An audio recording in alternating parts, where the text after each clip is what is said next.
Well, South African schools are trying to manage this virus, but let's be clear, not all schools are created equal.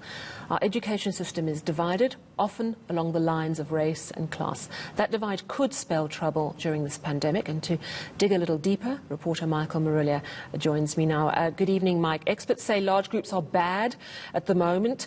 Comparing private and public schools in terms of pupil numbers, what does it tell you? Yeah, fascinating data coming out of the Basic Education Department, in fact, Sally. A report known as the Schools Reality Study. So let's focus very quickly on that, and we'll explore that divide which you speak about, particularly when it comes to private and public schools. Let's bring up our first stat, and this is really interesting, Sally. The average size of an independent school in South Africa, roughly 329 learners. Why is that important? Well, of course, it has implications in terms of how schools manage large groups. Public schools, well, they have more than 540 learners per school on average, so a substantially bigger group typically at a public school compared to a private school. But let's take a look at the split, Sally, and we'll get a sense of how our schools shape up on a daily basis, just how many kids and children are actually making their way to schools and how many are on the property at any given time. So, Sally, for example, 2,300 attend schools where there are less than 100 pupils. The majority, in terms of this split, 6,500 schools are 100 to 300 pupil schools. But this is where it gets really interesting, Sally. We're focusing on the so-called mega schools. And take a look at these figures. So schools of 700 to 900 pupils, 10% of all our schools in South Africa.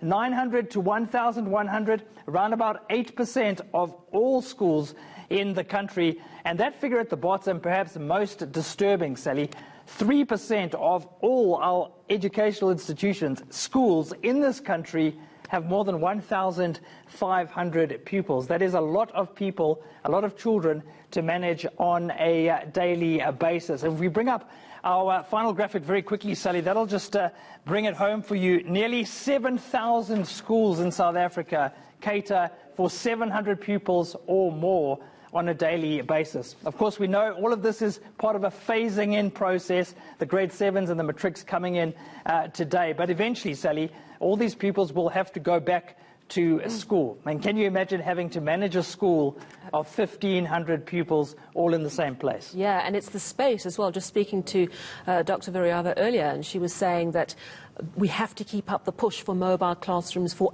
plans to look after these children in with more space. But equally, as you say, it's also about how many teachers are available to assist with that process. Absolutely. Let's focus very quickly, Sally, on the learner-educator ratio. And this is particularly important when it comes to trying to manage the behavior of pupils during a pandemic. So that same report, Sally, indicating that in the private schools or independent schools, around about 17 learners for every educator in the school. In the public schools, Sally, much, much different. 30 learners per educator, and substantially higher, Sally, when it comes to the state schools compared to the private schools. And that really is the key point. But let's take a quick look at the split once again, and we'll give you a sense of the ratio in schools across South Africa. So in terms of the number of teachers per pupil, Sally, this is important.